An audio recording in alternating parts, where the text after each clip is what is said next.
মৰিগাঁও জিলাৰ লাহৰীঘাটত গৰু চোৰৰ তাণ্ডৱ। চোৰৰ সন্তাসত অঞ্চলবাসীয়ে কটাইছে উজাগৰি নিশা। আৰক্ষীৰ কাষ চাপি সহায় নোপোৱা অভিযোগ ভুক্তভোগীৰ। লাহৰীঘাটত এমাহ ধৰি চলিছে গৰু চোৰৰ সন্তাস। চোৰৰ অটপালিত গোপালকৰ লগতে অঞ্চলবাসীয়ে কটাব লগা হৈছে উজাগৰি নিশা। এই দৃশ্য লাহৰীঘাট থানাৰ অন্তৰ্গত ভূঞাবাৰী পামৰ। একে নিশাই গাঁওখনৰ অলি উল্লাহ আৰু গিয়াছুদ্দিন নামৰ লোক দুজনৰ গোহালি উদং কৰিলে চোৰে। এইবাৰ চোৰৰ পৰা হাৰি যোৱা নাই ক্ষীৰতী গাভিনী গাই।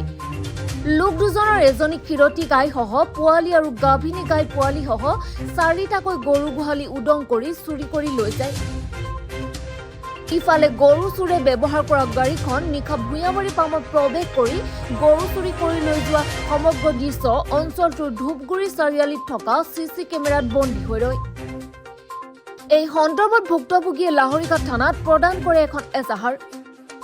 পাছত চিচি কেমেৰাত বন্দী হোৱা এই গাড়ীখন আৰক্ষীয়ে থানালৈ লৈ আহে আৰু গাড়ীখনৰ সৈতে সকলোখিনি মিল থাকে যদিও ওলোটাই ভুক্তভোগীকে বিভিন্ন প্ৰশ্ন কৰি এক প্ৰকাৰ ভয় ভাবুকি প্ৰদান কৰে বুলি আৰক্ষীৰ বিৰুদ্ধে তুলিছে অভিযোগ।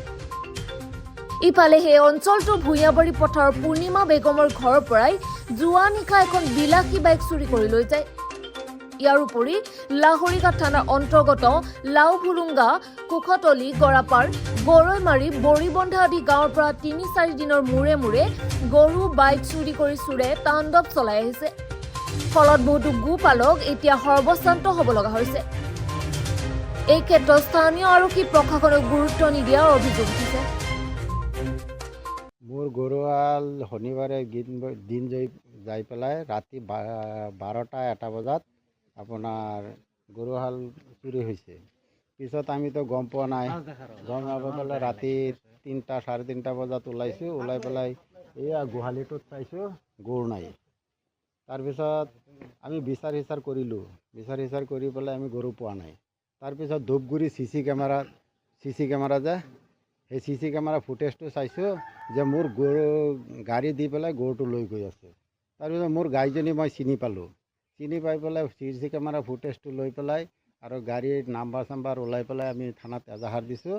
এজাহাৰ দিয়াৰ পিছত পুলিচ আহি পেলাই আমাৰ গাড়ী ইনকুৱাৰী কৰিছে যে গৰুহাল চুৰি হৈছেনে নাই। তাৰ পিছদিনা আপোনাৰ পুলিচ গৈছে তাত, আমিও গৈছোঁ। যোৱাৰ পিছত পুলিচে তাক কৈছে যে সিহঁতক সুধিছে, সিহঁতৰ বোলে গাড়ী নাই। তাৰপিছত ধমকি দিলে। দিয়াৰ পিছত কৈছে যে কালিৰ ভিতৰত গাড়ীটো থানাত চমজাব লাগিব। এয়া 2 নম্বৰ বৰবুৰী। নাম কি আছিল? আনাৰুল। তাৰপিছত আপোনাৰ গাড়ীটো যোৱাকালি 4টা বজাত চমজাই দিলে। দিয়াৰ পিছত আমাক ফোন মাৰিছে। ফোন মাৰাৰ পিছত যে ফটাফটা সিহঁতে দেৰি নকৰে যাবগৈ। পিছত আমি গৈছোঁ, গৈ পেলাই চাইছোঁ গাড়ী এইটোই।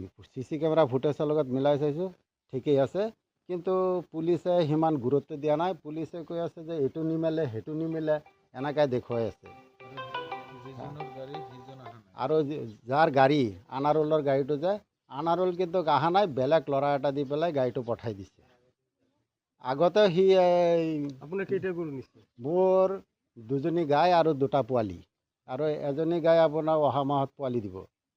এতিয়া পুলিচে আনাৰুলহঁতে দম্বালি মাৰি আছে যে গাড়ী আমি ওলাই লৈ আহিম, আমাৰ গাড়ীৰ লগত মিলা নাই।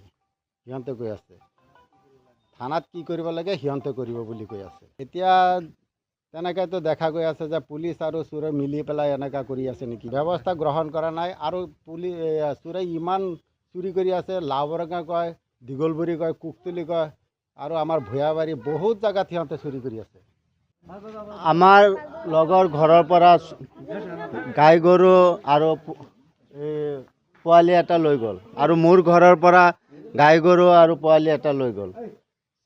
4টা গৰু লৈ গ'ল চুৰ কৰি নিয়াৰ পিছত যেতিয়া আমি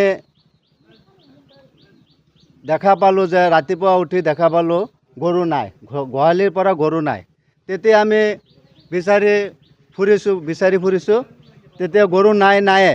তেতিয়া আমাৰ হেৰিত আহিলে যে ধূপগুৰিত চিচি কেমেৰা আছে। তেতিয়া আমি 2টা চিচি কেমেৰা চেক কৰিলোঁ। চেক কৰি চিচি কেমেৰাৰ ফুটেজ আমি ল'লোঁ। লোৱাৰ পিছত ফুটেজ 2টা ল'লোঁ যে যোৱা ফুটেজ কেইটাত সোমাইছে গাড়ী আৰু ইয়াৰ পৰা কেইটাত ওলাইছে সেইটো আমি ফুটেজ ল'লোঁ। ফুটেজ লৈ গাড়ীৰ ভিতৰত গৰু পোৱালি সুন্দৰকৈ দেখা গৈ আছে ফুটেজত। সেইখিনি আমি পিছত যাই গাড়ীৰ নাম্বাৰ প্লেটত আপোনাৰ গোবৰ মাৰি লৈছে, যিটো গাড়ী লৈ গৈছে সেইটো গাড়ী নাম্বাৰ প্লেটত গোবৰ মাৰি লৈ গৈছে। সেইখিনি আমি তথ্য ফুটেজ লৈ আমি এজাহাৰ দিব গৈছোঁ লাহৰীঘাট থানাত। যেতিয়া গৈছোঁ তেতিয়া এজাহাৰ লৈছে ঠিকে, লোৱাৰ পিছত আহিছে তাৰ পৰা পুলিচ আহিছে আমাৰ ঘৰত, আহি তদন্ত কৰিছে। কৰাৰ পিছত সিহঁতৰ ঘৰতো গৈছে পুলিচ। যাই যেতিয়া গাড়ীৰ আপোনাৰ ফুটেজৰ গাড়ী আৰু সেইটো গাড়ী একেখন গাড়ী একে গাড়ী মিলিছে। গাড়ী এতিয়া থানাত, পিছত পুলিচে যায় গাড়ীটো জব্দ কৰিলে থানাত, এতিয়া থানাত আছে। গাড়ীটো যেতিয়া থানাত আছে দুইদিন পিছত গাড়ীটো থানাত আনিলে পুলিচে। সিহঁতৰ ঘৰত যোৱাৰ পিছত পুলিচে যাই পিছত সিহঁতে থানাত আনিলে গাড়ীটো। কেনেকুৱা আনিছে এইটো ক'ব নোৱাৰোঁ, পুলিচে আনিছে গাড়ীটো থানাত আনিলে। কি পৰ্যায়ত আছে? এতিয়া পৰ্যায়ত আমি গৈছোঁ, পুলিচে অলপ কৰি আছে যে গাড়ীটো কালাৰ মিলা নাই, অমুক মিলা নাই। গাড়ীটোৰ যিখিনি বস্তু আমি যিটো ফুটেজ দিছোঁ এইটোৰ লগত আপোনালোকে চালে গম পাব নিশ্চয়। সেই ফুটেজ 2-3টা ফুটেজ, ইফালে যোৱা ফুটেজ সিফালে অহা ফুটেজ, একেখন গাড়ী একে ফুটেজ, গৰু পোৱালি লৈ যোৱা সেইটো ফুটেজ, আৰু গাড়ীৰ ওপৰত টায়াৰ আছে, গাড়ীৰ সাইড নম্বৰত মোবাইল নম্বৰ আছে, আৰু আপোনাৰ গাড়ীৰ ওপৰত 786 আছে। গাড়ীৰ তলফালে বেক চাইডে যিখিনি কালাৰ চব একেটা মিলিছে। মিলাৰ পিছতো যেতিয়া পুলিচৰ আমাৰ ওচৰত গৈছোঁ তেতিয়া পুলিচে অলপ লেহেম গতিকে কৈ আছে, সেইটো আমি বুজি নাপাওঁ কেনেকুৱা কৈ আছে যে এইটো মিলা নাই সেইটো মিলা নাই। আপোনালোকে চাওক, তদন্ত কৰিব লাগে। আজি চোৰৰ কাৰণে আমি টোপনি যাব নোৱাৰোঁ। আজি ৰাতিপুৱা এই বাইক এখন লৈ গ'ল আমাৰ ঘৰৰ ওচৰৰ পৰা। আজি বস্তু এটা অপৰাধ কৰি যেতিয়া ঘাটৰ তলতো গুচি যায় তেতিয়া ওলাই ল'ব পাৰে। চোৰ কি ধৰিব নোৱাৰে প্ৰশাসনৰ চোৰ ধৰিব নোৱাৰে? পুলিচ বিষয়া ক'ত থাকে? শুই থাকে নেকি? ধৰিব নোৱাৰে পুলিচ বিষয়া? এইবিলাক ঘটনা কৰে। পুলিচৰ নিশ্চয় এইবিলাক চোৰৰ লগত হাত আছে। কিবা হাত নাথাকিলে ইমিডিয়েটলি একশ্যন কিয় নলয়? আসামী এতিয়ালৈকে গ্ৰেপ্তাৰ কৰিব পৰা নাই। আমি চোৰৰ কাৰণে টোপনি যাব নোৱাৰোঁ। এতিয়া আমাৰ গাঁৱত এতিয়া আমাৰ পহৰা দিব লগা হৈ আছে, এনেকুৱা অৱস্থা হৈ আছে। যাহা তাহা ঘৰৰ পৰা চোৰ নাই, ধান চুৰি কৰি লৈ গৈ আছে। মোৰ সেইদিনাখনে তাৰ পৰা ধান 2 বস্তা চুৰি কৰি লৈ গ'ল। এনেকুৱা পৰ্যায়ত টোপনি যাব নোৱাৰোঁ। তেতিয়া চোৰে যদি পুলিচ বিষয়া যদি নাজানে, আমাক আৰক্ষীয়ে দায়িত্ব দিয়ক, আমি ওলাই দিম, আমি পহৰা দিম।